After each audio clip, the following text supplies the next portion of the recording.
I've been working for decades on these things, and the review or the report it writes is like from another colleague of mine who's equally expert or maybe even more expert than I am.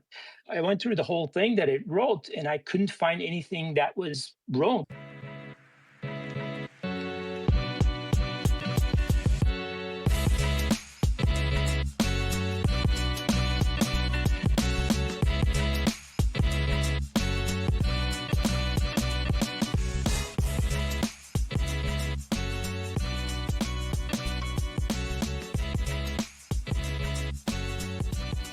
Woo! Welcome everyone to ThursdAI, your weekly AI news recorded live. Welcome to ThursdAI. My name is Alex Volkov. I'm an AI evangelist here with Weights and Biases, and with me, my co-host for today, Wolfram Ravenwolf. Wolfram, welcome. Hello.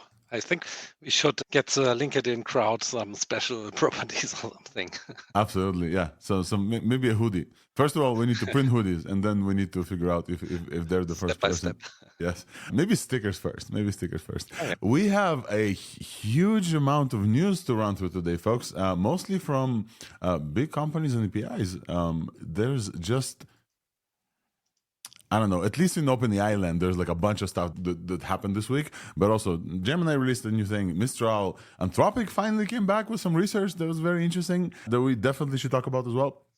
So a bunch of stuff to talk about. In the open source area, there's also people got very, very excited and super quickly decided to jump on and start replicating some stuff like deep research. So definitely worth talking about this. Wolfram, what was the highlight of your AI week this week before we get to TLDR?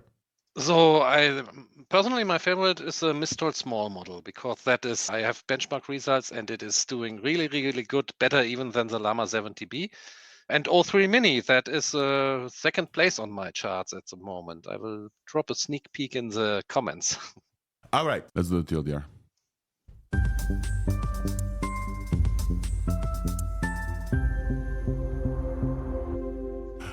All right, this is it. This is the TLDR of everything that we have to talk about on Thursday. This is the first show in February. This is everything that we're going to cover. If you don't have the couple hours that we're here to sit with us, you feel free to absolutely listen to the TLDR and follow up later. Just a reminder, after the TLDR, everything, all of the links and everything is getting posted on ThursdAI.news, so you don't have to miss a beat. Let's run through our regular scheduled segments. I actually don't have anything for agents this week, but open source LLMs has been very interesting. No huge releases. It feels like people are still waiting for the aftershock of R1. R1 seems to be like the biggest news for the past couple of weeks, and many distills and very interesting things. I want to highlight that we're going to get to it in other segments, but deep research from OpenAI was released. And since then, I think 3 or 4 different people, different attempts dropped deep research clones. So Gina, our friends from Gina, they do like embedding models, and Gina Research did a Node deep research clone. Hugging Face started an attempt to do open deep research. I think there's like at least 3 or 4 other ones. They're all claimed to be basically doing the same thing, although I think that deep research is a little bit different. So we're going to chat about this as well. And also a few folks like Deep Agent R1V and Simple Scaling S1, they started replicating DeepSeek's R1 kind of architecture. And that's very, very interesting because they claim to get to this aha moment that R1 has gotten to, that we've talked about, where R1 basically realizes that it does the thing incorrectly and thinks again, basically understanding its own thought. A very interesting moment that they highlighted in the paper. The folks from Deep Agent claim to replicate this aha moment for $3. It's crazy, right? Nothing costs $3 anymore. Like it's half a coffee in Starbucks. And they claim to you are able to replicate. I think they even posted like a GitHub and everything. So they claim that you can witness the aha moment of a VLM actually with dollars as well. We also have a very interesting release from Crew Team. Crew Team, their tagline is India's own LLM, and they have released a few models. Crew Team 2 12B, Chitrath for the VLM, they have embeddings, and then a bunch of stuff. And they released like all of this, and I started looking at should we report on this or not. As you guys know, we focus mostly on state of the art. And then I saw a bunch of folks comment that, hey, they've cloned without shame something like Indic Trans, which is translation, and then they claim that they're better. So very interesting release there from the Indian folks, and also not state of the art or anything. So apparently this company received like a lot of investment, and they release some models in the open source, which is great. We're not going to dunk on open source too much. But hey, when you take somebody's work and that's MIT and you don't even mention this and call it yours, this raises some questions in the community. That's good, team.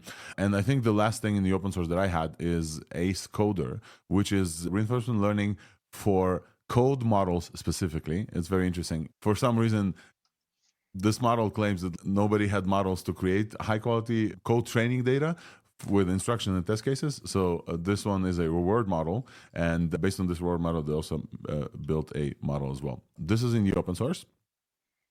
And then, oh yeah, and simple scaling. I mentioned simple scaling. Simple scaling is very, very cool. They fine-tuned Qwen 2.5 32 billion parameters on 1,000 examples of basically like reasoning and chain of thought, and they got to match to O1 preview, and they exhibit test time scaling with something called budget forcing. The model itself controls the test time compute it allows for things. It's extremely cool. It's extremely cool. The author of this paper, this is a paper, I don't believe they released the model, is Nicholas Mengenhoff. He worked at Allen, and he was here actually. So we interviewed Nicholas before. That's pretty cool. Afterwards, after the open source, actually, debatable whether or not we should do open source first, as we always do, or we should jump into the big companies, because this segment of the show, big companies and APIs, were absolutely killing it this week. And we're going to cover OpenAI. We're going to do chronological, right? So just to not have favorites. On Friday, a day after ThursdAI, OpenAI shipped o3-mini and o3-mini High. Two new models, two new reasoning models. We knew about them since, I think, the Christmas releases. I think they announced it, right? At the end of the Christmas, they're like, hey, we have o3 and o3-mini. So we're going to chat about o3-mini and o3-mini High. They're now available to pretty much everyone, and not only in the Pro. Also available in the API as well. And those models are great. Some folks already built it into multiple places. Price-wise, they're also dropped the price as well. So we're going to chat about those. And then OpenAI in a completely, I think this is like the main news of this week's conversation. And we also have a new friend here with us, Derya Unutmaz. So you guys will see. OpenAI released something called DeepResearch, which is, Wolfram, like you said, not to be confused with Google or Gemini's DeepResearch. DeepResearch from OpenAI is a new reasoning agent that is built on O3. So this is actually the first time that we have O3 that we can use, confirmed by OpenAI folks. And I've been absolutely blown away by the amount and the results of this. Not only me, we have some more folks here. So when we get to this, Daria, we would love to chat about DeepResearch and your experience with this as well.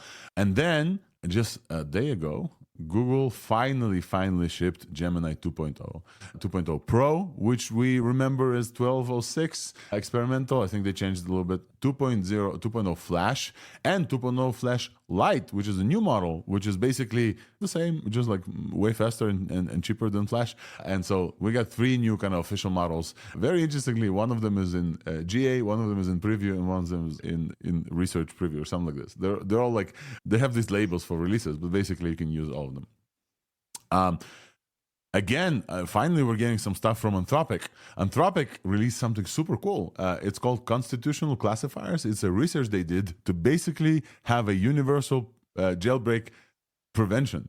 Universal jailbreaks are jailbreaks that are always applicable.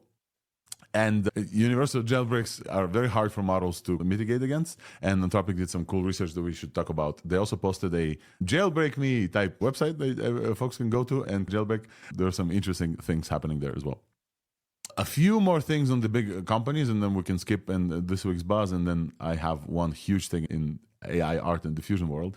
Cloudflare is going to protect websites from AI scraping. I don't know if you saw this, but folks maybe have missed it. There's a article on Fortune, so we're going to talk about this. Cloudflare will basically block traffic for AI scrapers, which is crazy. As you guys know, these like AI scrapers are built on the web. I really want to know what's going on with like agents in this world.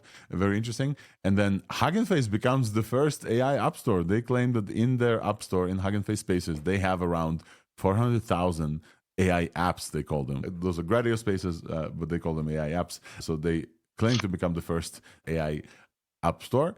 And the last thing to shout out is Cursor becomes the fastest growing SaaS ever in the history of SaaS.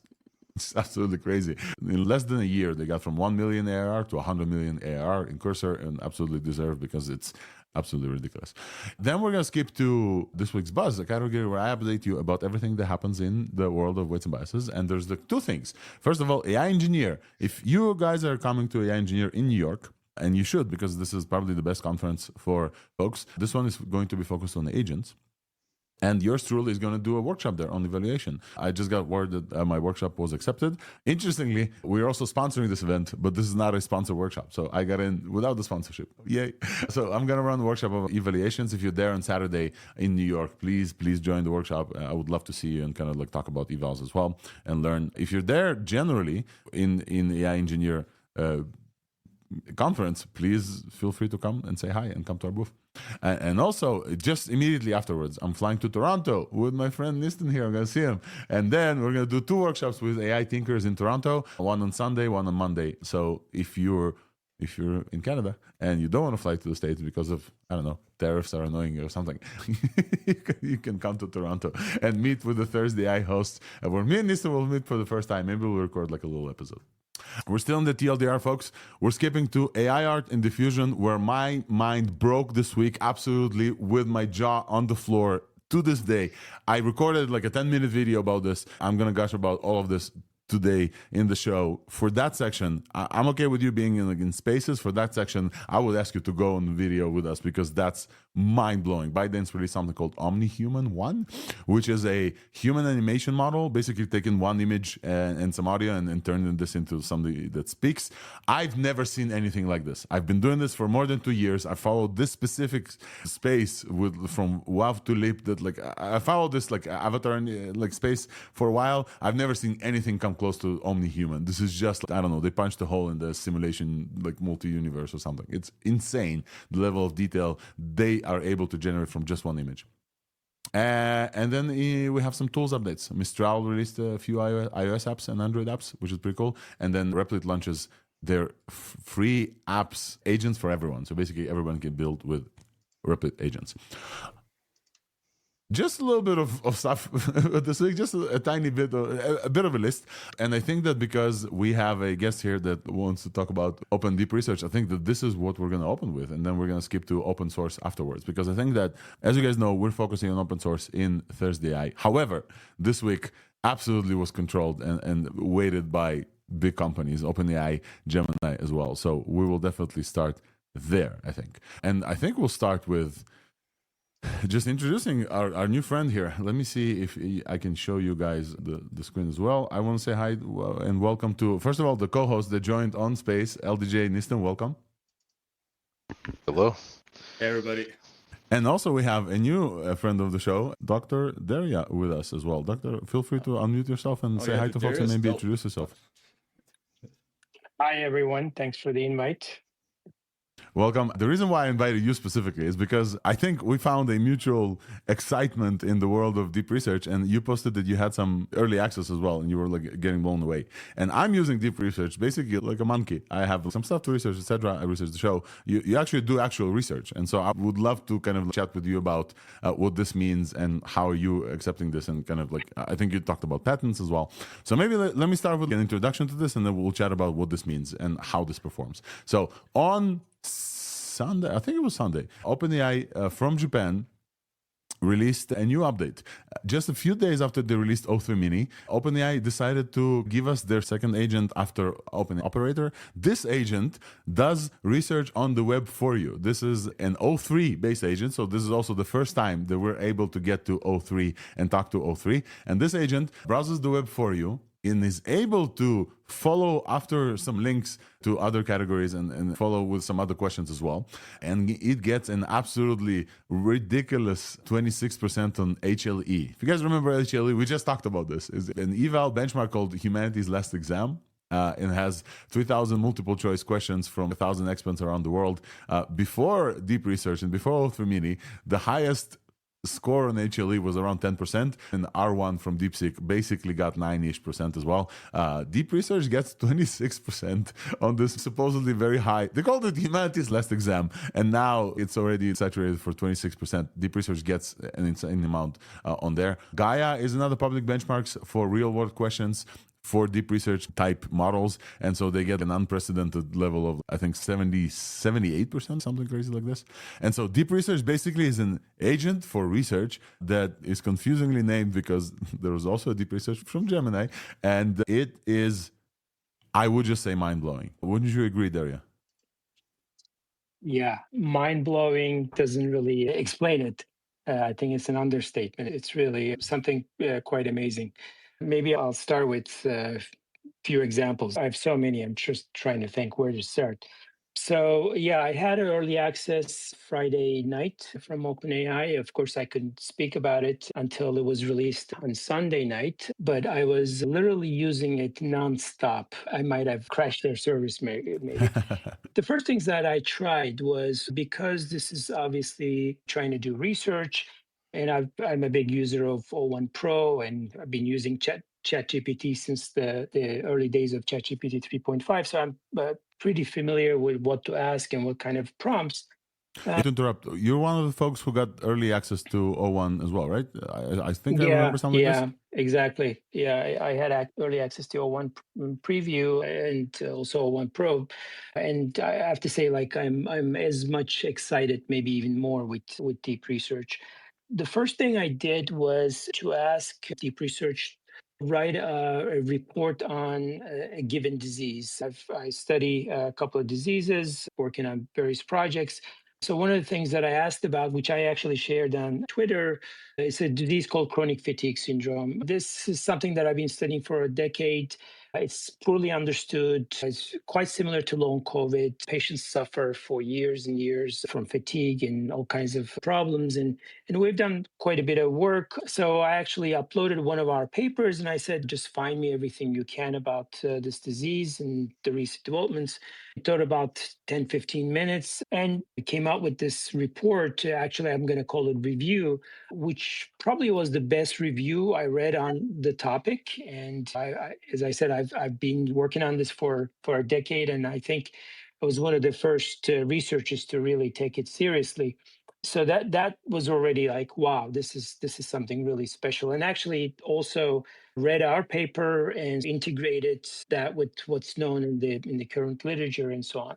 And then I asked somebody on Twitter asked me about a disease called Ehlers-Danlos syndrome. So that it's thought to be a genetic disease. It's rare and it's not really understood what's going on with it. I did the same thing with that, but this time I did something a little bit different because I didn't really know much about that disease.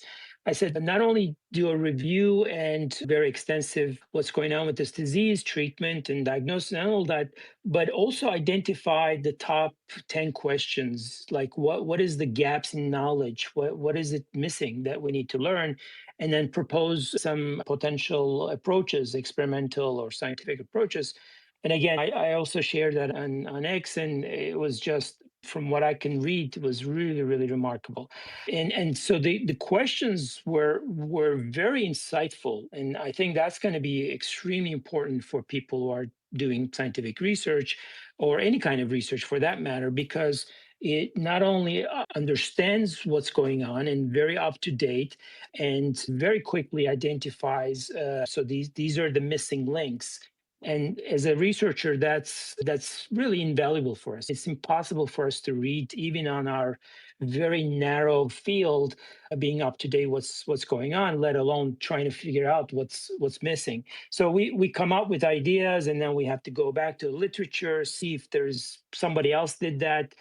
Along the same lines, at the time, I was also working on a project. It's actually a grant application. And grant applications take a long time because you have to come up with all these aims and ideas. And then again, you have to know all the gaps. You have to have extreme understanding of the literature, what's been published, and so on. And so this is obviously something very, very close to my expertise. And again, I basically gave deep research my aims. I said, these are my specific aims. I'm working on a project for this, but go and find what's known about it. What am I missing that I should include in this grant? And again, 10, 15 minutes later, it came out with a very extensive report and actually several new discoveries or ideas that that I wasn't aware of. Wow. These were very recent, and this is something that I work day and night. And actually, two of those ideas we've now included in the project, and we submitted the grant. We'll see how it's get reviewed. But I have a collaborator, and she actually messaged me. She said, "Wow, this is such a great idea. I went back and looked at my data, and then I just discovered that what you included there is actually validated in our preliminary data." So we took that preliminary and included in the grant as well. To me, that's just unbelievable. I would have totally missed out on that. Do you want me to keep going? Yeah, no, I definitely have a bunch of questions as well. I just want to tell folks, just to pause here, because many folks stepped in now while you were talking as well. You're unlike me, who's a talking head on X and also does some research in evaluations for AI. You're an actual researcher, you're a scientist, you're a professor as well, and you're saying that you're using deep research in your fields, but also in fields that you're not necessarily familiar with, right? You're getting questions on X, so this Ehlers-Danlos syndrome. I think somebody prompted you to just because of your access as well. And I've had the similar thing happen to me. Once I got excited and I talked to people about deep research, people just started sending me prompts, and some doctors asked me for very specific things. Their mind was blown away as well. And so I think that just from a perspective of how good this is, at least on the surface level, you can get a 10,000 word essay in 8 minutes or 10 minutes, and deep research goes and gives you all of the citations as well. The one thing that I loved particularly, you may speak to this as well, they use the Chrome URL type thingy where you can highlight the whole section. And so somebody built in this feature in deep research where it goes to, let's say, archive, finds the right paper in the HTML format, and then the link that it gives to you links you to the exact paragraph that it focuses on. So the citations that was incredible to me. That was the first time I experienced something like this. And one more example is that the field that I doing talks in is LLM evaluations. It found papers on the topics that I wanted to talk about from archive that I didn't even know existed. And I think that this is a big thing, because I've tried the same prompt. I don't actually have access to Gemini deep research, but I've tried the same with Perplexity. I tried the same with regular search for O1, and o3-mini also support search. They don't do in nearly any of this level as far as I'm aware. Did you try the Gemini deep research before? How would you compare the two? Yeah, of course, I've tried that. No, this is a completely different level, because what's really special about deep research, and I think it's based on O3 model, is that it's very smart. It's like having a professor or a total expert in the field doing research for you as an assistant. Because from the example that I gave you, and I'll give you more examples, these are topics that I consider myself an expert. I've been working for decades on these things, and the review or the report it writes is like from another colleague of mine who's equally expert or maybe even more expert than I am. And I went through the whole thing that it wrote, and I couldn't find anything that was wrong, because, as you said, it gives you the links, and actually you can specify and say, okay, just search for the scientific journals, like peer-reviewed journals, so that it doesn't go up in news sites or whatever.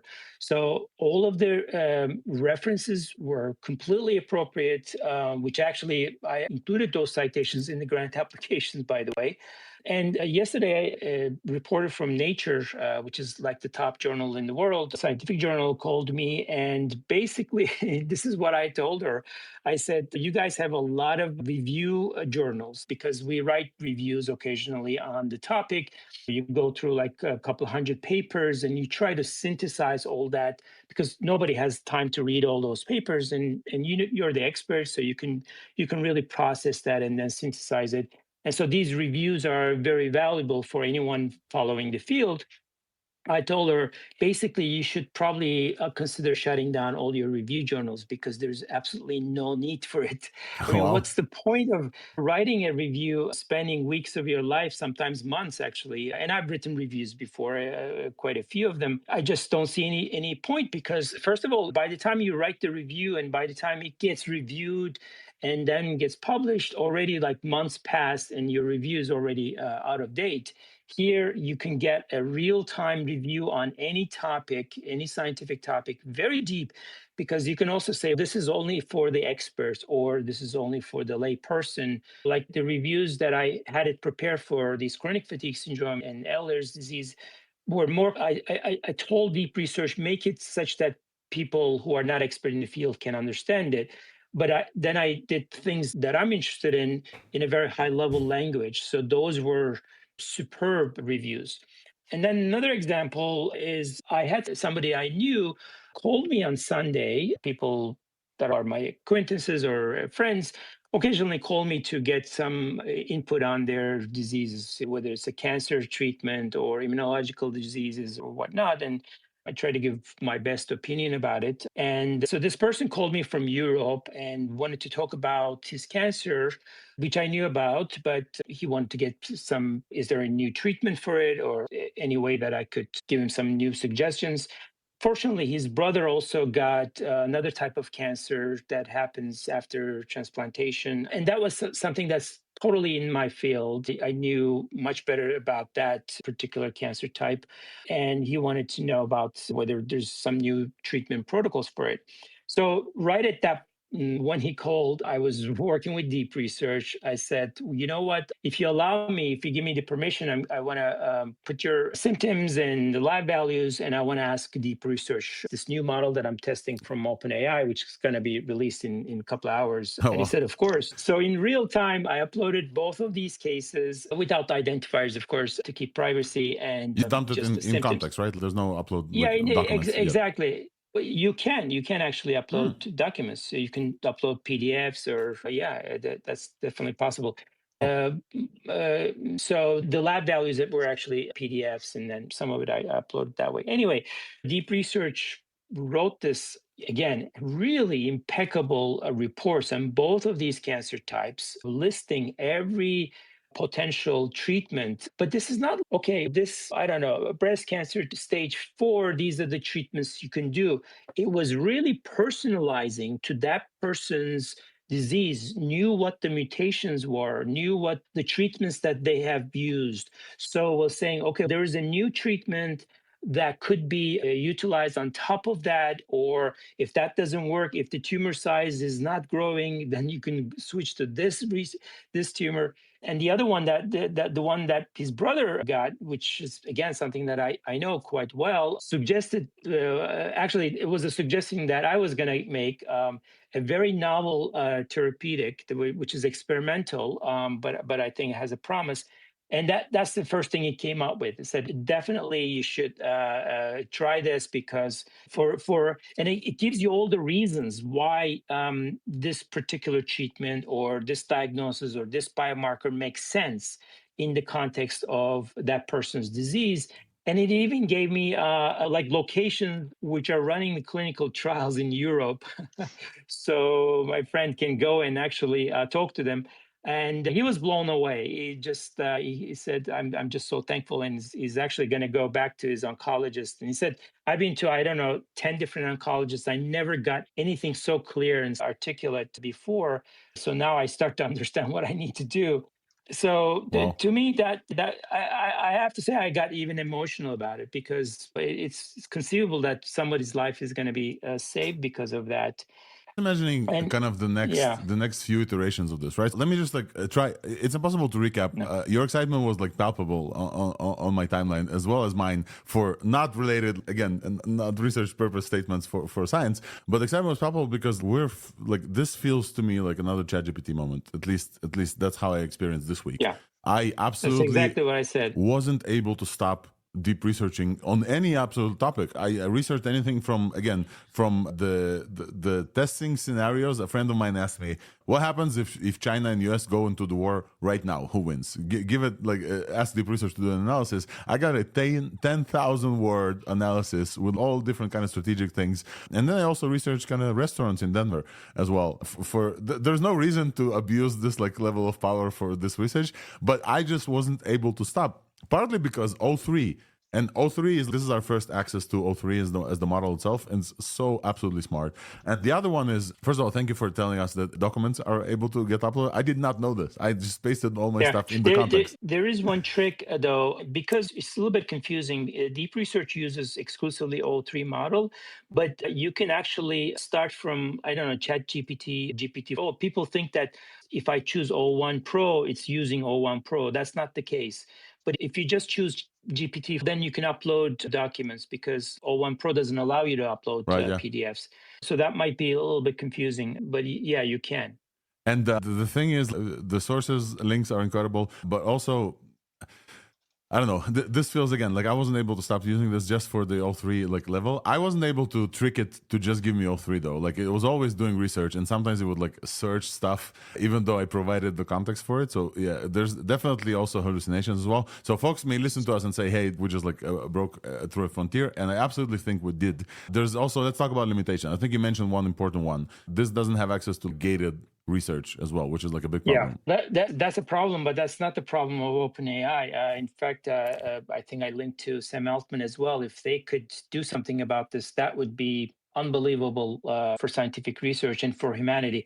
And I have to say, I'm very adamantly passionate about this closed wall scientific papers. This is just unbelievably unfair. Yeah, and let me tell you why. We are the ones who do the research. Taxpayers pay for the research. Our scientific research costs millions of dollars. We spend years of our lives. We find discoveries. We write the paper. We put all the figures together. We send it to this gatekeeping journals. I know they're going to hate me for this and probably will ban me, but I don't really care. I don't even publish them. And then they send it to a bunch of reviewers. I reviewed, I don't know, hundreds of papers. I do it completely free of charge. I don't get any compensation for it. I spend hours of my life. Then I send those reviews back. And all the journal does is that decides whether based on my review to accept or not accept. So let's say they accepted it. And then nowadays, maybe 20 years ago, you could say it was a printed form. So they have cost associated with it. Now all they do is that just do a digital alignment and then publish it online. So the costs are extremely. Oh, I think you cut out. I mean, how crazy is that? Oh, you're back. And not only that, if I get accepted, because of the amazing prestige of whatever the journal is, I have to pay thousands of dollars just to get it published. What kind of situation is this? And then nobody who is interested in that paper can access it free of charge. They have to pay like $30, $40. It's behind the paywall. I did the research. Taxpayers spend the money. I paid to get it published. Reviewers did it for free. And then the journals put it behind a paywall. There's nothing like that. I don't think public understands what kind of unbelievably unfair situation this is, and what a great barrier in front of progressing science from scientific journals. Anyway, sorry for the rant, but this is like really, no, it's all good. But I think it ties directly into kind of the deep research and just AI agents in general that scour the web. Exactly. It does, just to point out that it does scan the journals behind paywalls, but only abstracts are available. So it tries to extract whatever it can from the abstract. Of course, not the same thing as going deep into the paper. So if that was to open up, I don't know, deep research would just jump a couple of levels. Yeah, go ahead, Nistan. You have a question as well. Dr. Unutmaz, on this point, you've still had a very good experience with it while you were using it, and even though it only has access to the abstracts, but I believe you've looked at the other sources. Is it using stuff from the Mayo Clinic? So has the open access stuff improved these days? Was it using stuff from doctor blogs? Because you still had a good experience. So I want to know more about what other sources did you find in it that made it good? Yeah, I want to qualify what I said, because many scientific journals are not behind paywalls, because actually NIH forces the journals to make it open access, but we have to pay extra money for that too from our grants or whatever. A significant portion of these become available, but unfortunately still, for example, if they were published in the last 6 months, there is a significant portion of these papers that are behind paywalls, but still it is able to access a lot of open journals. And these paywall journals, they have to make it open access after a certain time, or if the NIH wants them to do it. Actually, there's a new rule from NIH now that every paper that's get published must be immediately available, because The rule was it has to be available within 12 months. But still, we are missing some very, very important papers. I just want to qualify that it does go to other websites like the Mayo Clinic or some other websites that are summarizing topics. But you can actually, because it asks you a bunch of questions after your query or your prompt. It says, do you want me to just focus on peer-reviewed scientific journals, or do you want me to also look at preprints? Actually, that's really important because a lot of papers are published as preprints. Even if they get published after as a peer-reviewed, I put every paper that I publish as a preprint so people can actually access it. It may not be the very final version of it, but still, you can say, okay, just focus on preprints or peer-reviewed scientific journals, but don't look at any other websites, and it will do whatever you tell it to do. I want to highlight another person that was flying off the charts with deep research as well. Folks may know Siki Chen. Siki Chen is an investor and runs a company, and he has a daughter with a very rare condition. And he basically said that within one day, O3 and deep research exceeded the value of 150,000. He pays a private research team to research craniopharyngioma treatments for his daughter. And he talks about deep research giving him some absolutely incredible review as well. So it definitely feels, again, like ChatGPT moment. But I want to highlight, not only for research, Dr. Unutmaz, thank you for highlighting this aspect of this. This is not only for scientific research as well, although that's where it's great at. I asked it to give me some notes on different things. I asked it to research the topics for ThursdAI this week. The ability of this agent to go on the web and search and come back is absolutely incredible. Incredible. The follow-up questions, like you just mentioned, it's also very... I think this is the first time that I experienced a model that tells me how to focus it. And I think that those really, really help. So basically for folks who don't pay the $200 like we do, and they don't know what we're talking about, when you send a deep research like request, I'm pretty sure that they have a prompt augmentation behind the scenes, that they take your request and make it actually like a good plan for the model to go. But then they ask you follow-up questions about this specific topic, asking you to focus on, like you said, maybe would you like previews or scientific reviewed papers. In my case, it asked me like which websites to look at, if etc. And then what I sometimes do is I don't even kick off the research. I just take those kind of clarifications, put them in my original prompt, and kind of start a new research thing. And so then I already have a little bit more. So I basically do the sharpening of the prompt multiple times to get a result. Absolute mind-blowing statement. Go ahead. I posted this on Twitter just yesterday. Had Deep Research prepare a patent application for a friend of mine who discovered a cancer drug. Literally, it has this chemical formula and all that stuff. And I've done patent applications more than a dozen times, and I have patents as well. This was the best patent application that I've ever seen. Wow. And I worked with professional lawyers who have PhDs in biology as well. It also went and found all the prior art, because this is really very time consuming. You have to search all the patent databases to see if there's something similar to what you have discovered.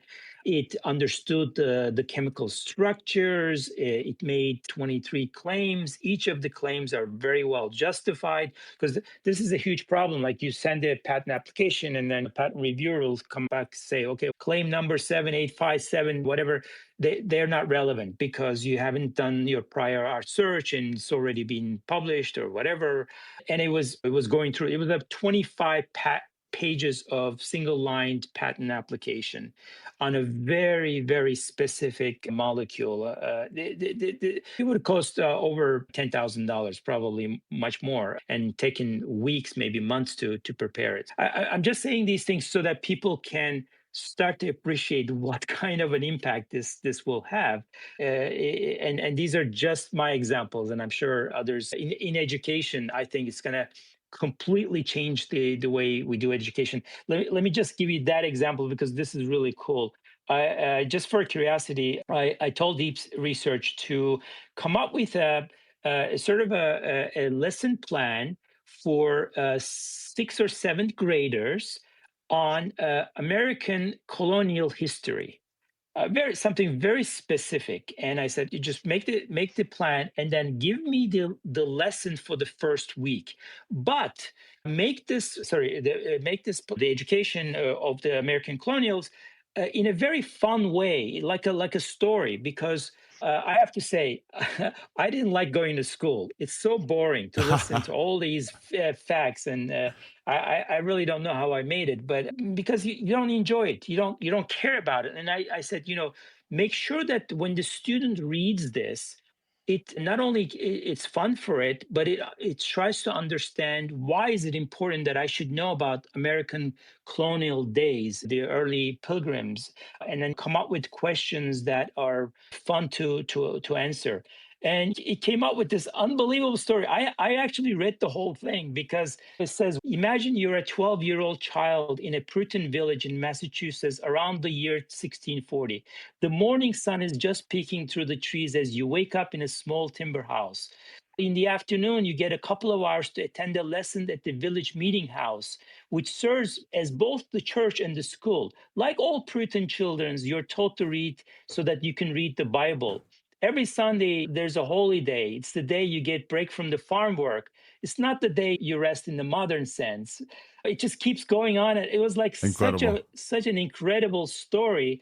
And then it even came up with these questions that were sort of like, okay, how would this reflect on modern day, these things that you learned? And uh, it was just, I just wish that I was going to sixth grade right now and then I could study these things from the beginning. I agree with you. I think it's remarkable as an effect of education, generally AI, but like the jump throughs that we see like this, like on Hobblings or whatever, they're called, I just like incredible. Dr. Unutmaz, we must move on because we've been on deep research for an hour and we usually have like a lot of stuff to talk about. I really, really appreciate you coming on here and your excitement is palpable. I consider you a friend of the pod because it seems like we're matched on excitement on AI. So feel free to come back and talk to us as well. Also feel free to stick around because we're going to talk about some stuff that you also probably care about. To leave in 5 minutes, but yeah. I really appreciate your time and feel free to also come back. And please send me all the interesting tidbits that people were asking in the comments about some of the stuff that you had. So if you are willing to share those chats, we'll add those as show notes so folks can actually look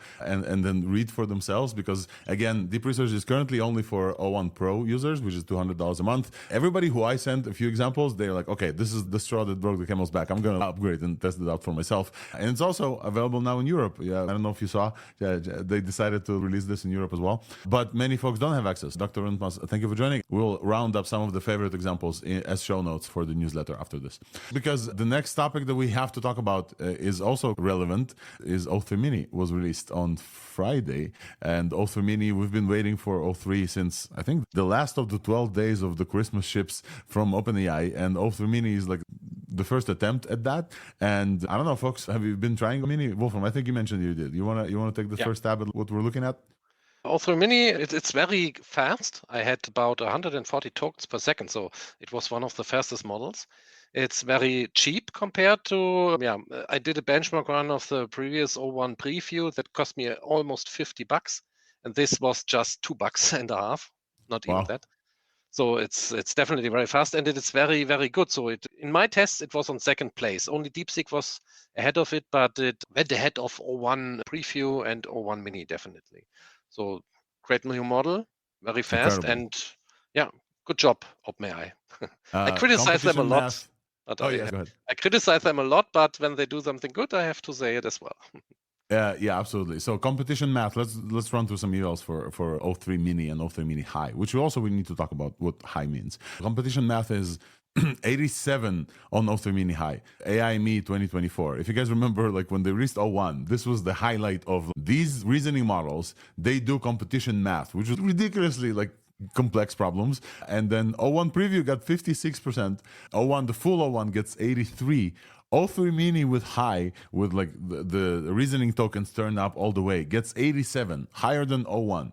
This is a mini model that runs like twice as fast and is cheap as hell. Like I think it's I have the price here. 1 second. I think it's 25 cents. Wait, I lost my pricing. I'll find it. But it gets higher on competition math than O1. This is crazy. GPQA Diamond, Nistan, you want to talk about GPQA Diamond as our favorite kind of like test of scientific access, or LDJ, you guys both know about this one. 79% on GPQA Diamond for the high reasoner. It's absolutely ridiculous for the price. I'm seeing all of this, but I used it in Cursor, and I just didn't find it that good. I don't for know, coding? Maybe. Yeah, it wasn't on par with the Sonnet or R1. And yeah, so when you ask it single questions or when you ask like really big, long questions, it tends to be pretty good. But when you are trying to keep the conversation going with it and solve a problem, I just found it kind of subpar compared to Sonnet or R1 for coding. And the other weird thing I noticed is it would often mess up the formatting weird when you use it on the app in ChatGPT. So yeah, I don't like it right now, but they're gonna improve it, and it's probably gonna be pretty.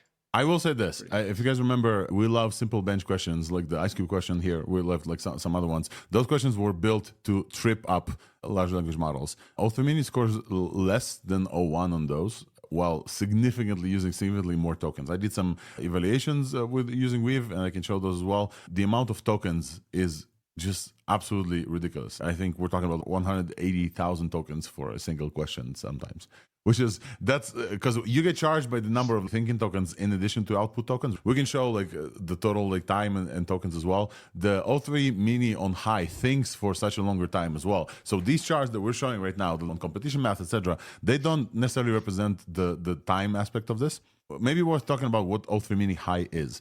O1, when it was released in the API, it came with a new setting called reasoning effort. Reasoning effort is a setting where basically the test time computiness of the whole thing, where a model, the longer it thinks, the better the results are in a fairly like logarithmic way. This is like the law of test time compute, the new scaling that we have. OpenAI actually gave us control of that feature with reasoning effort as a setting. I'm talking about API as well only, not still in the UI. And so O1 released with O1 low, medium, and high reasoning efforts. o3-mini is the first mini model. o3-mini is the first reasoning model, the mini model that you can also control those reasoning efforts, and you can see the difference. They actually show this in the graphs. You can see the difference. They claim that o3-mini on medium matches O1 general. Now, I found it to be the case in some cases, but not in others. But I definitely found it like o3-mini on high reasoning effort is just thinking for like an absolute incredible amount of time. The amount of test time compute that they spend for this is just like crazy. And because you pay for tokens, I think that's also important to note. I will say that in the UI, they don't have this control as a control. They just expose two models, o3-mini and o3-mini high. o3-mini, I believe, is the medium reasoning effort. I'm not sure that I have this confirmation. I don't know if you folks have, but o3-mini on high is the high reasoning effort. And I agree. I don't switch on the UI for that too much. I think that is the one on Cursor. I think the one that Cursor uses is the medium one. Uses medium, and they've added o3-mini high as well, I believe, at some point. I'm not sure, but I believe that they did the change as well after people told them like, hey, we need high as well. It's cheaper, by the way. You can also use the low one for free on the site. Yes. Let's call this out. Sam Altman came out and said, hey, o3-mini is going to be free. Unlike selecting a model, now for free users, there's like a thinking button there. When you press this, then you'll get reasoning with o3-mini as well. I think overall it's a great release. They lowered the price for it, and I believe in 67% as well compared to the previous O1, because I think they're feeling the pressure from DeepSeek and like the reasoner being very, very cheap. And I've seen some comparisons of it not being like the best one, but fast is absolutely up there. The speed of this it gets 24% faster responses than O1 mini, and response time is like in seconds as well. Anything else we want to cover on o3-mini, or do we move on? I think we can move on. I think I was just going to add on to what Nistan said about, I agree that it's overall, like in my opinion, less robust than full O1, and it's more prone to doing like silly mistakes. But overall, I think if it's something that maybe you're throwing a lot of variables at it within your question, and like something that you already know it would have to think through a lot, that's where it seems to have a little bit more benefit sometimes over a full O1, but usually just around O1 level roughly. Yep. Yeah, it feels not fully baked. So that's what I was criticizing. But once they finish it off, that's gonna be pretty nuts.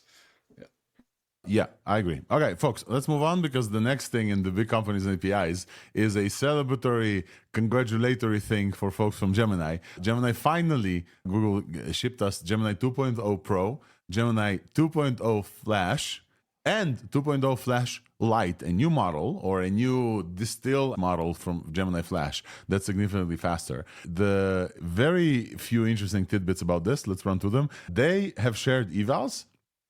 And they did not compare those evals to any other model. They just compared it to themselves. I found it like, hey, raising eyebrows interesting. So just as a comparison, the new Flash Lite model beats the previous Flash. So two Flash Lite beats 1.5 Flash on pretty much every metric, besides maybe code, while being the same price and significantly faster. Significantly faster. The new Flash goes to GA. GA means that finally you're able to use this in production for many use cases as well. And stuff like MMLU Pro is at 77%. Live Code Bench is around 34% for Flash, compared to 34 at like 1.5 Pro. So we can say with confidence that right now, Gemini 2 Flash, the main Flash model, not the Lite one, is as strong, if not stronger, than 1.5 Pro was a couple of months ago. Which I think is we pretty much are tracking this, the two-step in big model, small model becomes as big as the previous model across all of the other models as well. So this is very in line with what we're usually seeing, but absolutely cool from Google. I think the highlight from this release, though, is absolutely the Flash Lite. Flash Lite is 7.5 cents for 1 million tokens of text or image or video inputs. Remember, it receives 1 million context window and it receives video inputs as well. It used to cost 7.5 cents for Gemini 1.5 Flash. So now 7.5 cents, and then outputs is 30 cents. The price on this is absolutely ridiculous. The thinking one is still free on the API if you go on AI Studio, and the other ones are paid. Yes. And the thinking one's still the best one. And they updated it to having 1 million tokens of context, because before it was limited to 32K. Yeah, if you're doing stuff, do the thinking one. That's also what we're using on our site to make the summaries right now.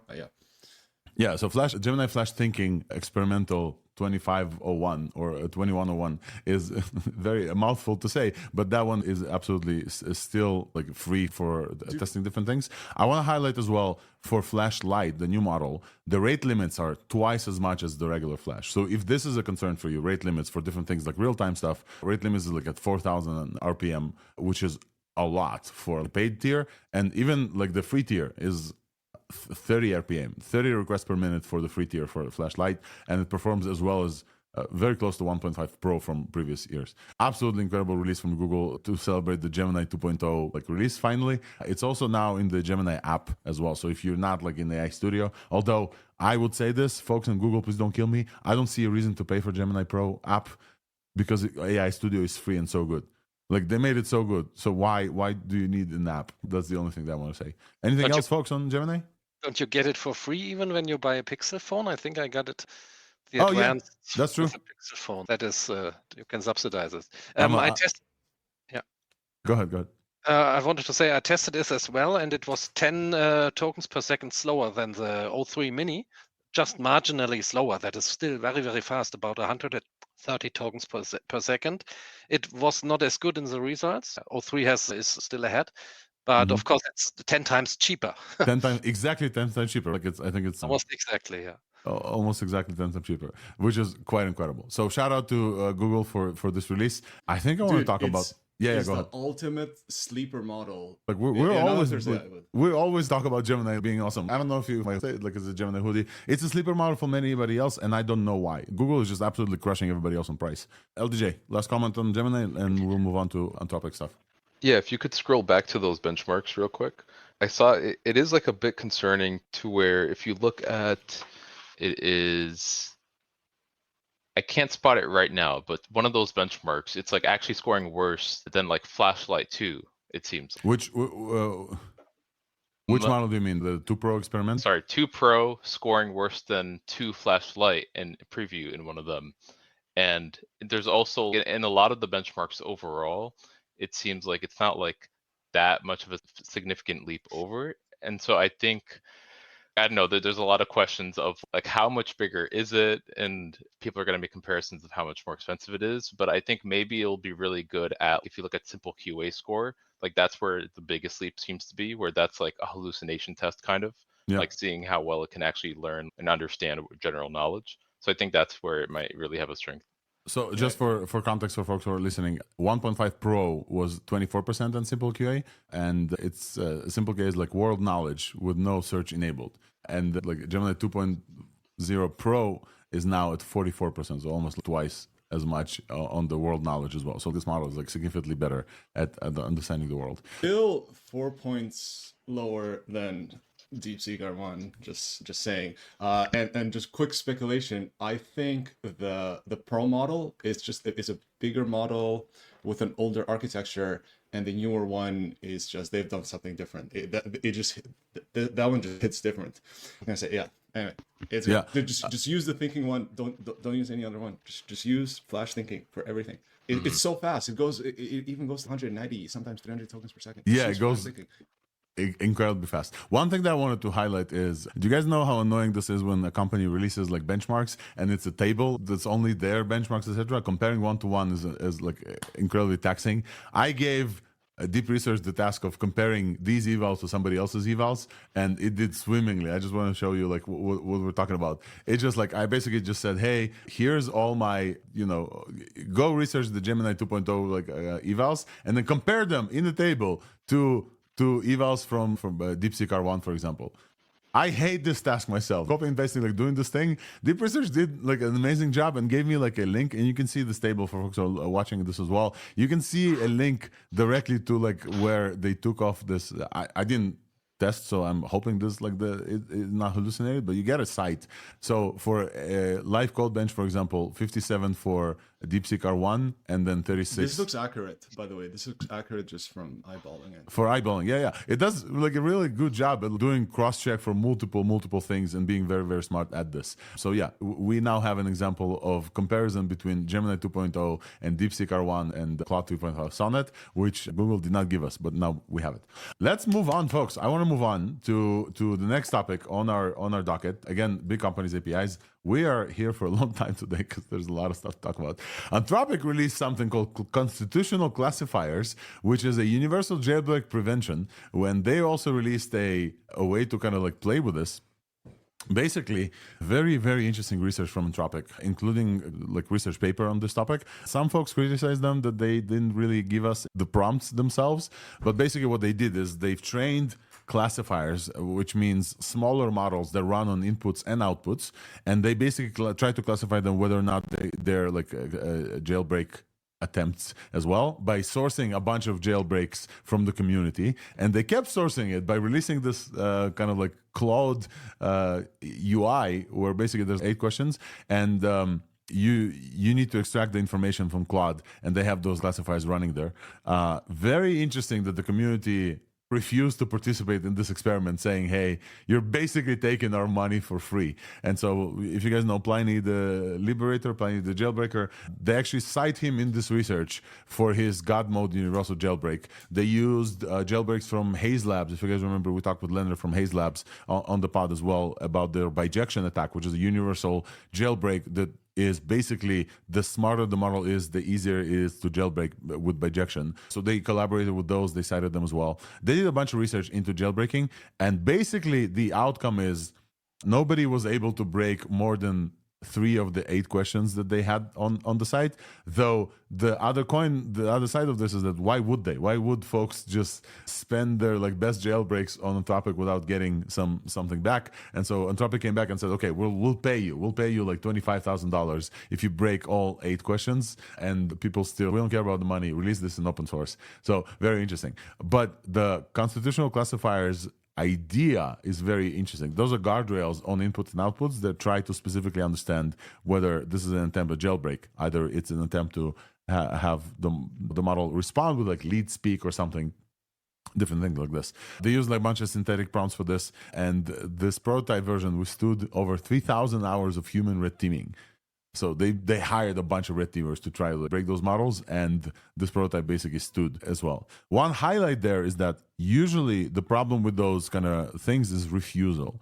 Refusal means that like the model will just refuse actual prompts and not jailbreak prompts. And so they were able to reduce this from like 86% refusal. Generally, they were able to jump to percent jailbreak success rate, from 4% to 86% jailbreak success rate. Very, very interesting. research from Anthropic. Very interesting response from the community as well, where Pliny says basically, hey, I don't care about money. I'm allergic to it. That's a 0.38% increase in over-refusals. What is the percentage of over-refusals? So that's a good question. Yeah, the increase was very, very mild. So basically, they were able to achieve... But it's pretty high to begin with. That's some manipulative speaking there. It refuses a lot to begin with. So now they're just saying, oh, this will refuse a lot of questions, and we've only made it refuse a tiny bit more, like 0.38% more. So they make it seem like it doesn't refuse, but it refuses a lot.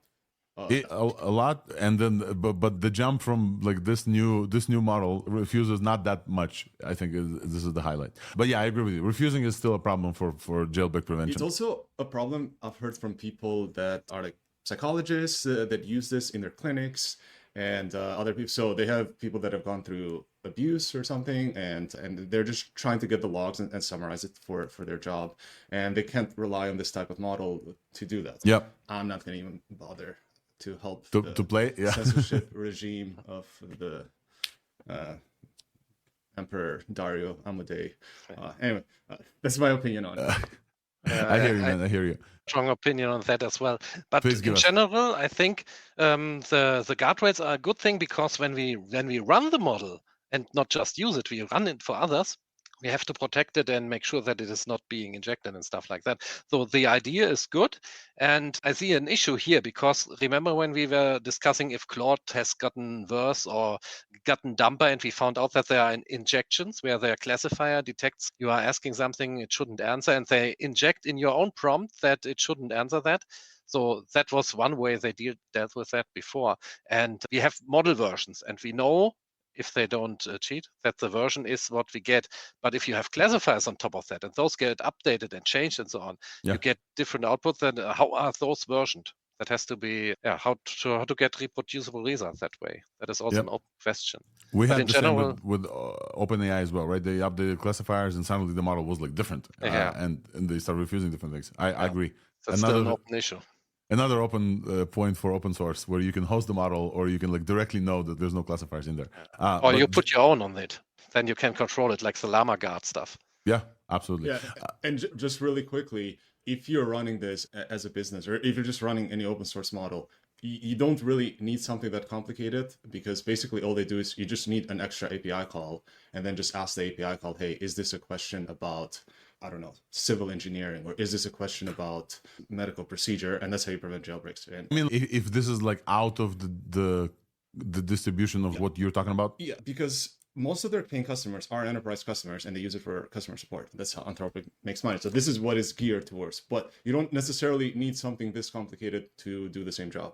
People have deployed medical models that prevent jailbreaks just fine in public. I'm just saying, it's not that complicated to prevent jailbreaks. Just add an extra API call and just ask the model, is this a jailbreak? And it's common sense. But yeah, anyway, because their market is now more enterprise and government, so they are marketing this as, look at how complicated and betters our... I will say, listen, we did some research on this, because we're building guardrails as well with Weave and Weights and Biases. Shout out to Weights and Biases for sponsoring this podcast. Yay. And we did some research into jailbreak prevention guardrails, and we saw that asking a model about jailbreaks is not necessarily easy, because the jailbreaks are meant to break models as well. So if you have a jailbreak that tries to jailbreak your GPT-4o based LLM app, and you're using GPT-4o again for classifier as well, they're not trained on identifying those. And I think that the classifier thing is specifically, they've trained smaller models. Those are not probably like Claude level models. Those are like probably BERT or something. I don't know, like significantly faster classifier models. They probably tend to work better. That's also what we found. We just didn't do it the constitutional way, but we found similar kind of results as well. All right, moving on from this, Anthropic, shout out for this work, and then also shout out Pliny and everything and everybody else who are like cited in this universal jailbreak. Moving on to Cloudflare super quick. Wolfram, you mentioned something in the comments that was... Yeah. You want to connect the dots here for the... Yeah, great story about how deep research can be used, for example, cancer treatment and stuff like that, where it's saving lives. And that is a great use case for AI, outside of the usual productivity stuff. But if the research agent has to crawl the web, and it's prevented by Cloudflare or others, then it will not be possible anymore. And I think those journals who are already limiting access will even limit it even more that way. Of course, there's a compensation issue that has to be solved, but just blocking everything has a lot of negative consequences as well.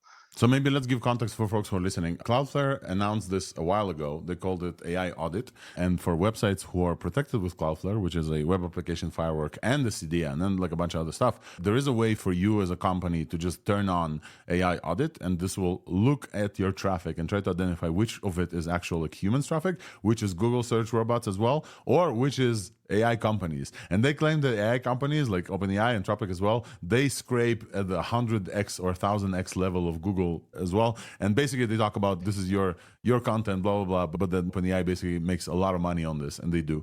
And basically Cloudflare has this feature. And I think the highlight to me and why this is newsworthy is that they chatted with this magazine and they talked about this feature is going to be turned on and become opt-out versus opt-in. So right now, if you're on Cloudflare, you can opt into this feature. You can say, hey, protect my website from AI crawlers, from OpenAI, etc. And in the first half of 2025, this feature will become an opt-out. So it will get turned on by default.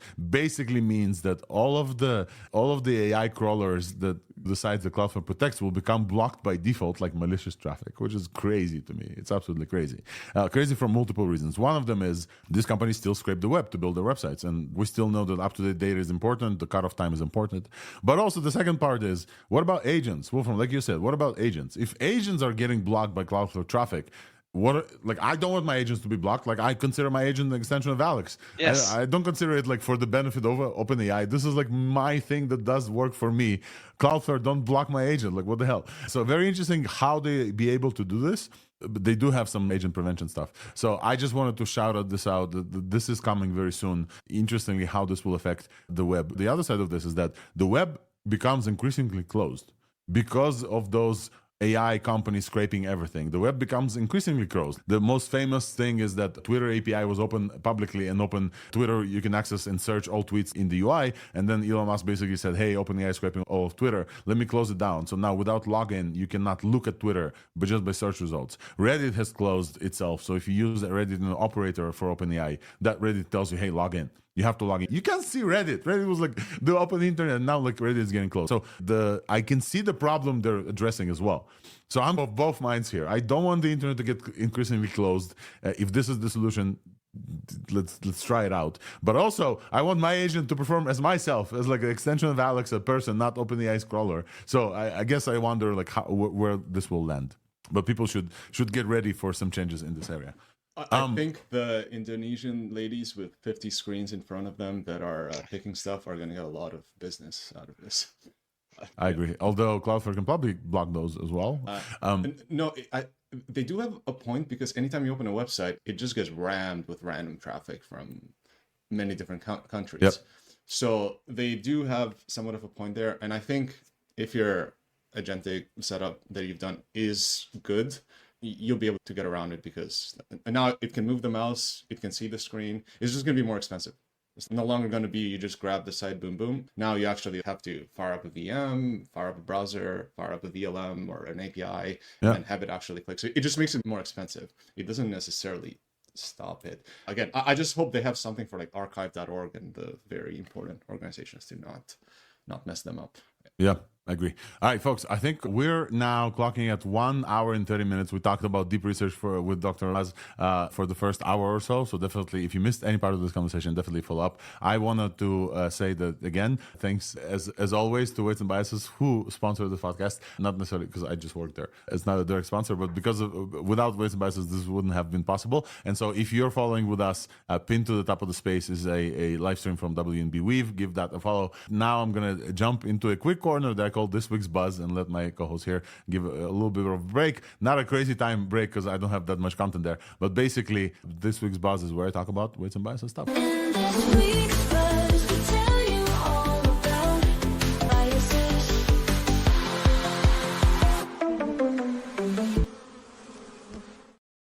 welcome to this week's Buzz, a category on ThursdAI where I talk about weights and biases related stuff. And as always, I try to not make it marketerial and tell you actually about stuff that relates to the things that we talk about. And so the one thing that I want to show is that I did analysis for o3-mini using Weave, the observability evaluation framework that we have. And I just want to show some of this analysis. We've talked about it. I just want to contextualize this to folks. So I did analysis on o3-mini. Actually had some access to o3-mini a little bit before they released it, which is rare for me, which is the first time Weights and Biases got some access, probably because the CTO of Weights and Biases broke through the SweBench verified benchmark, and we wanted to try this with o3-mini as well. So stay tuned for those results. But basically, here's an evaluation comparison that I can show you. That for folks who are listening right now, I'm basically showing the Weights and Biases Weave interface where I ran a bunch of evaluations, and then there's one screen that you can compare them on a bunch of metrics as well. And so the thing that I wanted to highlight here is latency, but also the absolute token count. Okay, so right now the o3-mini low, medium, and high are the three reasoning effort labels that o3 controls that you can pass to o3-mini and say, hey, think for longer. I just wanted to show you in Weave just how much longer this is. So time-wise, but also token-wise, right? So you can see the time-wise model latency on o3-mini low. Those are 20 questions from simple bench reasoning. o3-mini low average latency is 6 seconds. Average latency for o3-mini high is 92 seconds. Interestingly, it doesn't answer more questions for o3-mini. This is the most interesting part as well. It answers on medium and high, it answers about 38% of the questions. So thinking for almost 6 times longer doesn't, in this case, solve those questions. Those are tricky questions, though. The highlight of me that I found very interesting, and this is the power of Weave, is that the total tokens was insane in difference. So I'm looking at a graph here, folks who are listening, and we're looking at total tokens for answering 20 questions for, I believe, 3 trials. Yeah, I ran 3 trials. Basically means that it allows you to average between 3 trials. Those models are not deterministic with temperature. So if you ran just 1 trial, you may just get the wrong answer and your eval is not going to be great. So we actually offer you to do 3 times for the same question. And for 20 questions for 3 trials, so that's basically 60 times each model answers. o3-mini on low outputted in total 75,000 tokens for 20 questions for 6 times. o3-mini on high outputted 470,000 tokens, 500,000 tokens output of thinking and output for 20 questions for 3 times. 60 questions, 470,000 tokens. Just imagine the amount of back and forth in the thinking process that it had. Obviously, unlike R1, for example, which we can add here and just take a look also, unlike R1, which scores significantly higher than all those models, we don't actually get the thinking tokens themselves. So we cannot see what the model was thinking about, but we can know that it's going to cost you more even if it's cheaper. The amount of tokens that outputs on high is significantly higher, right? So I just wanted to highlight this. Unfortunately, when they launched, I didn't have the pricing information yet, so I can't actually show you how much. We can multiply this, but we don't have the pricing information. Usually for models, we actually also include the pricing, general pricing for every evals, as I can show you, for example, on the O1 evals that I ran, O1 high, medium, and low. O1 high took me around 15 minutes generally, and it cost me $6. So I'd expect that o3-mini is going to cost around 10x less. But again, because we pay per tokens, this can actually not make that much financial sense. So just an example of Weave. Yeah, go ahead. I want to use this. By this, you mean Weave from Weights and Biases, the observability LLM framework that we have? Yes. So the problem is that people post benchmarks of their models, and me and LJ have pushed out models before. So now I want to know, because often I have to go and rerun LM eval harness for models that other people posted and other people are claiming, and people just usually put a board up and they just put a number in there. I don't know what they've actually ran. Yeah. Now, can I, for example, run LM eval harness on my own and just post the results of LM eval harness directly on 1B so that I can show people that here, I ran LM eval, I ran it on this API or this model, and this is what I got. Yes. So can this do that? Yes, you will have to run using our runner. So you would have to, but then call LM harness. It's absolutely possible. Not only it's possible, we have a feature called leaderboard here, which is exactly what you want. This leaderboard then turns you need into... to make an API to, let's say I want to use this right now. I have to make an API of whatever open source, closed source model, whatever it is. And then I hook the API up to 1B and then I can run it. Then if it's my own API, that's not going to cost me anything other than Yes. the We're just like a framework. Not only this, we'll show you a versioning of every model. You said you don't know what people run. For this O3 reasoning, like I changed it 12 times. So you get a version of every time you iterate on the prompt or on the code itself. So absolutely, you should use this. And thank you for taking an interest in Weights and Biases Weave. This is the also end of the leaderboard, because again, a lot of us in the open source community are pretty competitive. Can we get stuff up in there in the leaderboard? 100%. Leaderboard Okay, is almost automatically generated, but you can also have your own leaderboard and have it public as well. So you can build a leaderboard like benchmarks, and you can keep updating this. It will update automatically. You can share a private link or a public link, and you can sort by different metrics in the leaderboard. Yep. All right, cool. I was just saying because sometimes it takes 2 weeks for a model to even get benchmarked on OpenLLM leaderboard, and we don't have another leaderboard, and I kind of just need something done fast. All right, this looks like it solves the problem. Hell yeah. Again, you hadn't talked to me before about this. I'm just seeing this now, and I'm just thinking, yeah, I do need to use it. All right. I love this, that like the folks who I show this to are getting more and more convinced. This is exactly the point. All right, folks, just to finish out this week's Buzz content, we'll move on to open source, and then I show you something crazy in OmniHuman. I have 3 workshops, and if you're interested in any part of what we just talked about or just building evaluations, AI.Engineer Summit, which is a premier conference by our friends Suix and Ben, and I've been to each one of them since they released, is coming to New York, February 19th, 2021 and 22. I think the conference day is 21, I believe. Saturday 22, there are workshops, and I got accepted as the workshop to run and tell you about evals. So if you're coming to AI Engineer, and I know many ThursdAI listeners come to AI Engineer, I have a workshop on the 22nd. We have a booth in the booth area as well, so we're sponsoring this conference. Please come talk to us, and please attend my workshop and make it so that they have to give me the bigger room because everybody wants to come learn about it. If you're not at AI Engineer, but you're somehow in Toronto the same weekend as well, we have 2 workshops together with AI Thinkers. We just published them. They will run out fast. Nistan, you've been to the previous AI Thinkers in Toronto. You've been to both of them. 200 places, 700 registers, and waitlist like Abdul Wazoo. So it's really hard to get into Toronto AI Thinkers. Really hot AI community over there. And so we will be doing workshops for those communities. So if you're in Toronto, Sunday the 23rd, if you can't do it on Monday, and Monday the 24th, feel free to sign up. The workshop is free for you. And we're going to talk about evals as well. And I would be very, very happy to meet the Toronto Thinkers community. And Nistan hopefully will be there as well, and giving high fives and hanging out. So we'll probably do some like ThursdAI high fives as well. So this is the end of this week's Buzz, and we have to move on because we have not that much time. We haven't covered open source. So let's move on to open source.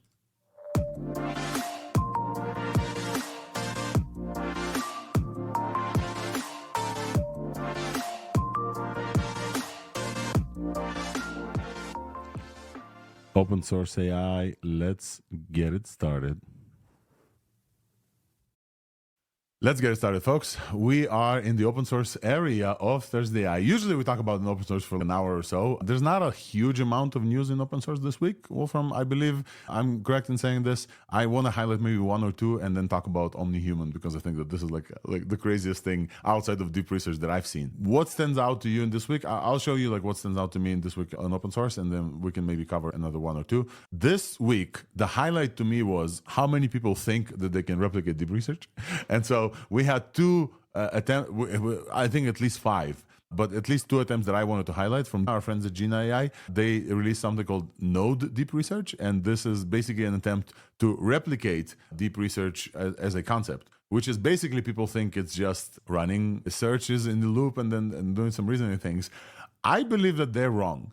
So I believe that while they say, hey, deep research is like this thing, and here's the basic formula. You have a query, you have search, you read this, you reason about the search, and then you search again until the budget is exceeded. This is what they claim the formula for deep research is, and then you basically generate the answer. I found it to be not exactly the case, although I didn't try this one specifically, because the model that powers deep research in OpenAI is o3. The model that powers these clones is basically whatever model you can get to, so R1, for example, etc. I believe that the O3 model in deep research is a fine-tuned model specifically for this. I may be wrong, but I believe that they're not just releasing a product without fine-tuning models. OpenAI is really good at fine-tuning models for specific use cases. Like you remember for code interpreter, for example, the model was fine-tuned first, and then they shoved this fine-tuning into the main models. Very interesting, the amount of deep research clones that you can get.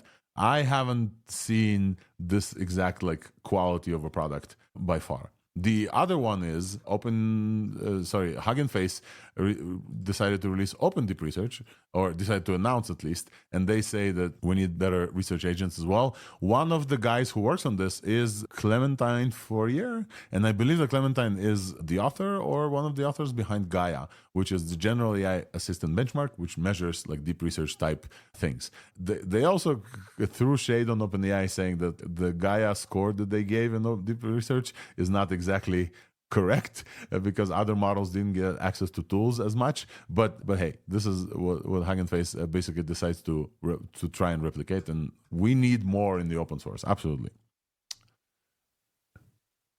I don't know where they ended though, so I don't actually. We just have an announcement for Open Deep Research, which I'm struggling to open right now. Have you guys looked at this effort? Is there any other comments that we want to talk about?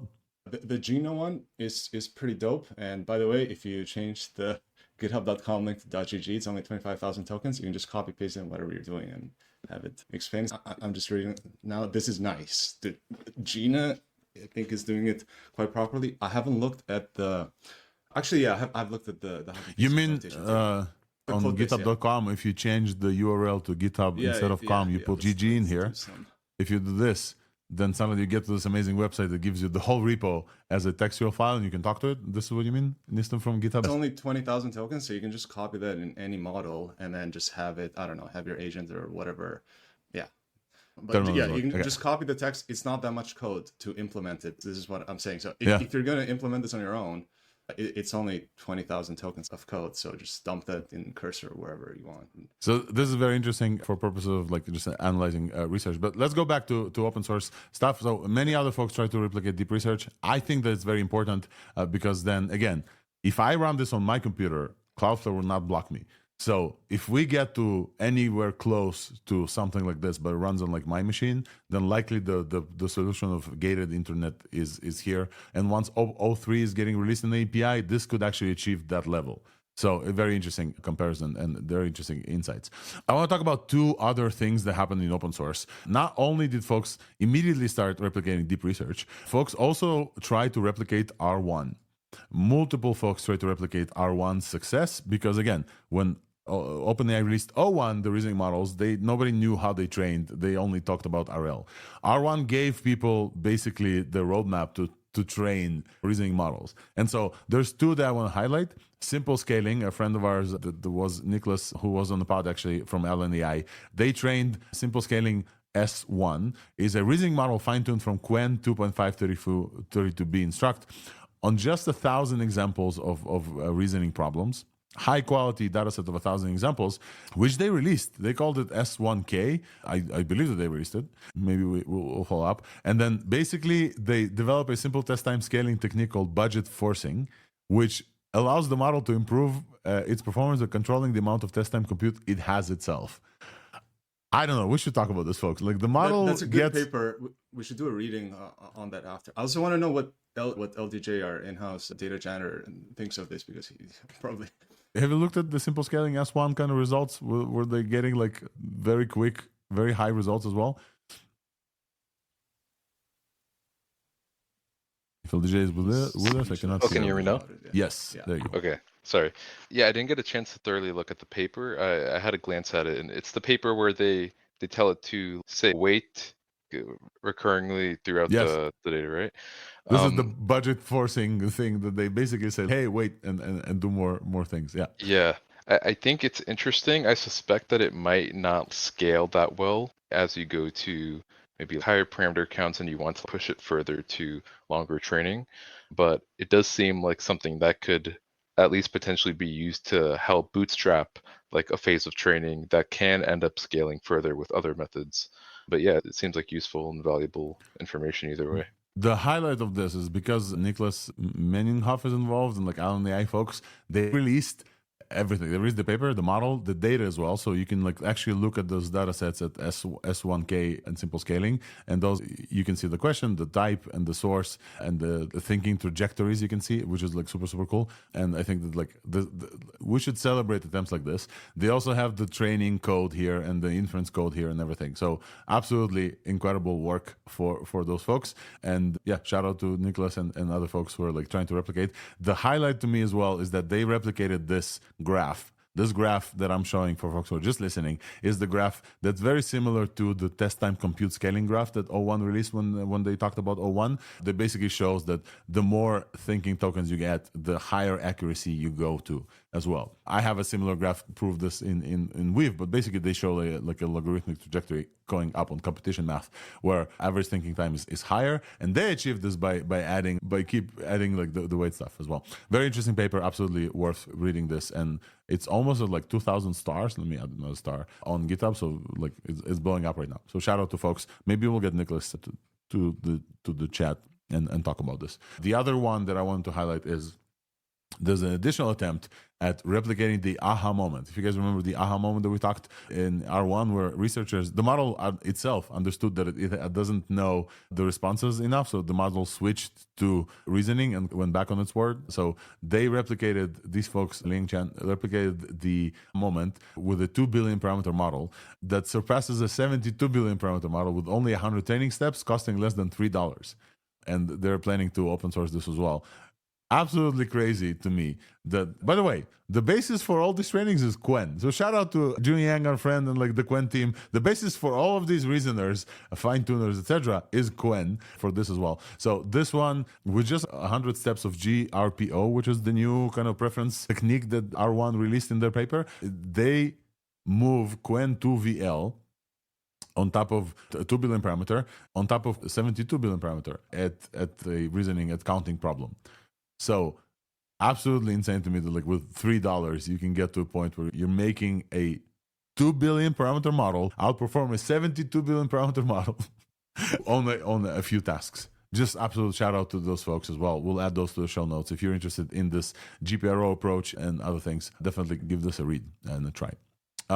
That's it for open source this week. I believe there's also Ace Coder, but we're not going to go into this. Super quickly, there is a slew of new models from Krutim, like a family of new models from Krutim, which is like India's main kind of LLM startup. They have some interesting benchmarks, nothing like too crazy. However, it received some pushback from the community, where on the right you have an MIT licensed IndicTrans model with evals, and on the left you have Krutim from Ola as well, and you can see they basically have the same files. And folks are talking about, hey, IndicTrans, which Krutim says that they're beating on different benchmarks, is MIT licensed, and it's a bummer for a big company to just copy and do some stuff. So there's a bunch of feedback for Krutim. Not only this, the evals on those leading benchmarks are not that great as well. I just wanted to highlight that they do claim some interesting benchmarks on translation as well, and they claim that hosting is the cheapest in the world as well. So if you want to send your tokens to India, not China, Krutim is the place where you would go. I think it's time for folks. If you're still with us in the space, I would recommend you go now and watch the YouTube or the X video feed, because right now, Wolfram, you know what I'm going to talk about. Yeah. We're going to show the most insane thing that I've seen. I was speechless for like almost all of it. I'll try to share the screen here properly so you can actually hear the sounds. This is just, to me, just absolutely mind-blowing. Let me open this up so you can actually see what I'm talking about. Okay, this is our GitHub GG analysis. Let's see if we can get there. So, yes, if you go to OmniHuman, where's the actual link? Hold on one second.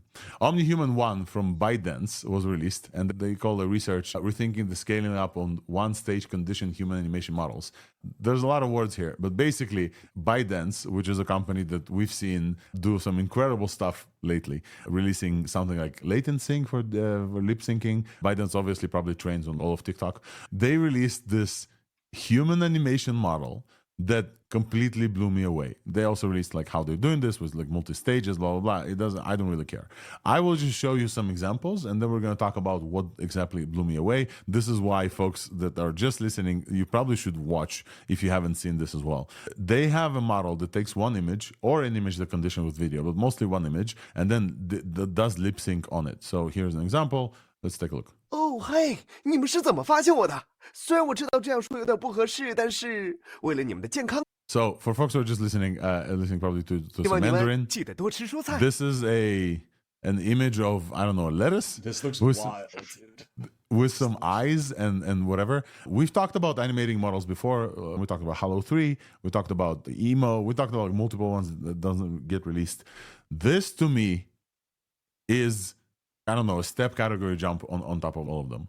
The eyes are moving, the mouse is moving. There's a video of that they took down, by the way, of Taylor Swift singing Naruto's Akodai or whatever it's called. There's a video of Albert Einstein talking. So let's take a look at that. What would art be like without emotions? It would be empty. What would our lives be like without emotions? They would be empty of values. A famous classical poet said, "We hate and we love. Can one tell me why?"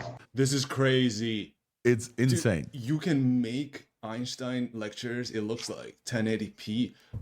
This is crazy. I want to highlight a few things. Besides Nistin going off the bed and like his brain is breaking like mine was, I want to show the initial image for this.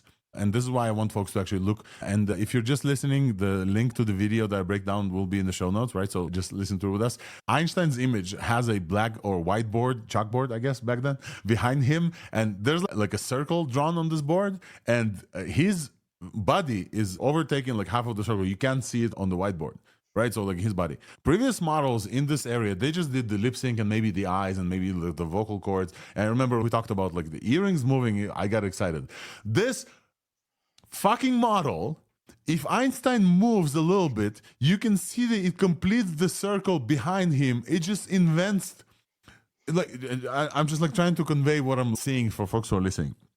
Can we run this? Can we run, where is it? I need this, like, right? Yeah, we cannot run this, and it's not possible. So this is a research for ByteDance. I'm really, really upset that this is not like even close. I just want to tell people what's happening here. There's one image that you provide this model with Einstein standing in front of a chalkboard with something written on a chalkboard. His face and body like just occludes half of the chalkboard. You can't see it. And then the model generates Einstein moving while moving his hands. The hands are a little funky, but fine, because I think they weren't in the original frame. They're just like invented hands as well, which is like crazy. His movements, every piece of shadow is perfect, but he moves away. The model just auto-completes the second part of the image on the whiteboard, on the chalkboard. Mind-blowing level of autocomplete. There's another one where this pianist plays piano. When I am alone, I sit and dream, and when I dream, the words are missing. So, just an image here for folks. There's a person sitting in front of a piano, plays piano. There's a light coming out the window, soft light, like sunlight on her hair and everything. The hair and all the movements are perfect. This image is from the side, so you can see her side. So it's not like the standard like person talking to you as a front frame. Like also looks like it's almost perfect, like the way she sings. You can see the vocal cords are moving, etc. But she plays the piano, and this model also, it doesn't do the right chords, obviously. Let's not get all excited. Let's not go all the way. But this model generates her fingers in a realistic way, playing the piano. And how can we like not talk about this breaks the simulation of the multiverse? Wolfram, tell me what you think about this. Yeah, there's a third one that you can show. That is when you scroll a bit down to the more portrait cases, the black lady on the left, just a little more. Okay, here, the one with the hat on, this one. woman. Yeah. Look at the background where you see cars driving, people walking. That is what impressed me a lot as well. And the hands were great in most of those. So it's, how could anyone think this is AI generated? Insane. So for folks who are listening, there's a lady with a hat, probably somewhere in whatever, talking to the microphone. You can see a little bit of window reflections behind her. The model animated those window reflections. There's people moving. That actually looks like people. There's cars moving behind her in different directions, right? The cars are moving in different directions. Some of them are moving back, some front. But still, this seems ridiculously realistic. There's another example here with the person talking through a mask, like a COVID mask. That also blew me away. Yeah, me too. 住台南，租房子，因为工作的关系。 Just this makes no sense that models can get to this level of I don't know. I'm still broken away. And one last thing I want to show here before we conclude this insanity of OpenAI, sorry, of AI being able to replicate the world. They also have a video driving as well. So most of this is one image based. So all of these are images. I'll show this one as well. Oh, nothing. Just stretching. They have like animation happening Shopping here. is the number one cause of poor This looks hamstring. like animated, absolutely. But the thing that they have here is they can also drive with video. So there's a 4x4 grid. On the top left, there's a real one.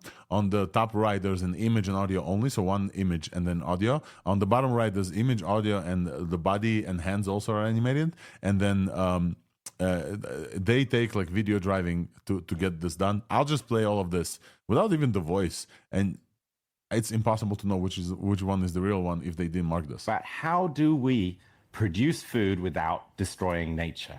How do we deliver to 10 billion people affordable, nutritious, and So sustainable this person basically food? stands on like a stage holding a slide controller in his right hand, and one image with video still is doing very impressive. With the video driving this, basically it feels more realistic than the actual one. I was like mind blown. But how Absolutely. do we produce Look at food this. without destroying nature? How do we deliver? The model generates creases on the chin when the person looks down and they have a little bit of a chin. The model generates perfect lighting.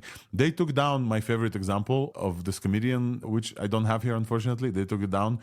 I have it open. I can show it to you, but I have it open. Comedian had Nikki Glaser. She had a shiny dress on with like reflective pieces on the dress. When she turned around, the light source on the dress was like precise. So basically we're talking about a video generation model that like is disguised with a human like motion model, and I don't know, this to me was just like so mind-breaking. And I've been following this that I don't even know what more to say. Wolfram, I don't know if you want to finish up here, but I'm speechless, absolutely speechless about this model. It's getting better all the time, and soon we will be able to run stuff like that locally, because the Halo we mentioned, that is already a good step, but far from this, of course. But we will be there in a year or so, and we have that quality locally as well. And it's impossible to differentiate between real and not just by looking at it. Absolutely impossible. I think this is a good note to finish the show today on, folks, because we are here to highlight kind of the advances from week to week. This week, let's just do a quick summary of the things that we got this week. And we had, just to highlight, we had like more than 2,000 people just join us as well. Only this week, after the insane breakthrough through R1, etc., previous weeks, we've got o3-mini as a model, the fastest and quickest reasoner from OpenAI. Then OpenAI released DeepResearch, which we talked for an hour for with Dr. Unutmaz, who is an actual researcher, unlike us.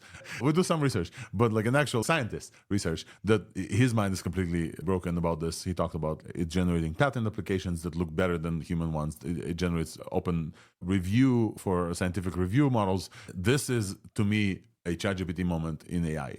The DeepResearch Plus just absolutely is remarkable models. And I was very happy to have somebody that does actual research for a living and did it for his career to tell us about this. The only one. I've seen other researchers, scientists and professors talk about it very fondly. Yep. And so it actually does the research as well. And then we also talked about some Anthropic stuff. Gemini 2.0 was also released this week, finally. So the models are fairly the same, except the new model of Gemini 2.0 Flash Lite. But the 1206 experimental model is now in production, Gemini 2.0. Very good models. I think they're top of the LMC's arena as well. And then we talked about some open source replications of DeepResearch, open source replications with very limited amount of compute for something like an R1. So that's great, because as we talked about when R1 was released, the open sourcing of R1 gives the open source community the ability to do these things. And we actually start to see those things now. Smaller models are beating significantly larger models with just simple methods of continuing adding weight and get more compute. And then we did a comparison in Weave for those models as well. We got Nistan excited, so maybe he'll start using the leaderboards. You guys will see. And then we concluded on this mind-bending new release from ByteDance. It's not a release, it's a technical announcement. I actually emailed them asking whether or not we'll see this ever. They said they don't have any plans of releasing anything like this, as we've seen from other labs, probably because the data they trained used our TikToks collectively. But we will get this level in open source. If not in 6 months, then in a year, and if not a year and a half. Those videos are indistinguishable from reality. Enough so that I'm like, did we break some simulation wall in there? Because generating the background people walking in the reflection of the window of the shop that this person is talking about is just insane. And there's no reason for the model to do this besides just being a world model. Very incredible OpenAI release week from OpenAI, from Anthropic, from everyone. We keep asking, where's Grok 3? It keeps not coming. But just really quickly, Mistral added a bunch of agentic stuff. The UI looks super cool. We're going to check it out. Mistral released Le Chat as an iOS app that we didn't mention, but they also added agentic stuff. Yeah, it splits the screen in half, and on the left screen opens up a browser and stuff. It's actually pretty extensive. Pretty cool. We're going to play with this. Yeah. So thanks, Nissan, for letting us know. And then just an absolutely mind-blowing, again, a week of releases here. Thank you all for joining ThursdAI. Wolfram, thank you. Nistan, LDJ, thank you, Dr. Unutmaz, Derya Unutmaz, for joining and giving us your expertise and excitement about deep research. Sorry, it's confusing with the deeps.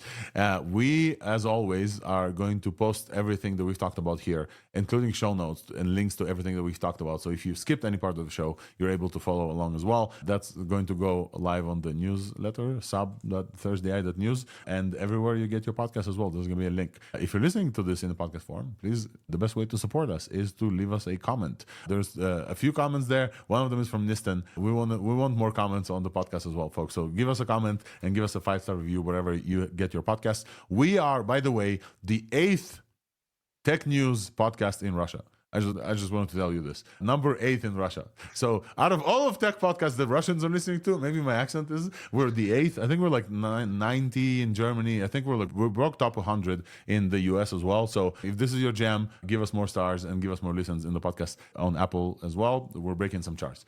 With this, folks, thank you so much for joining Thursday. I encourage you to follow up on the newsletter. Thank you everybody in the community as well who chimes in, who comments. Unfortunately, we didn't get to all those comments, but we will have all the links for you for those who are asking for links, and we'll see you here next week. Bye everyone. Have a nice Thursday.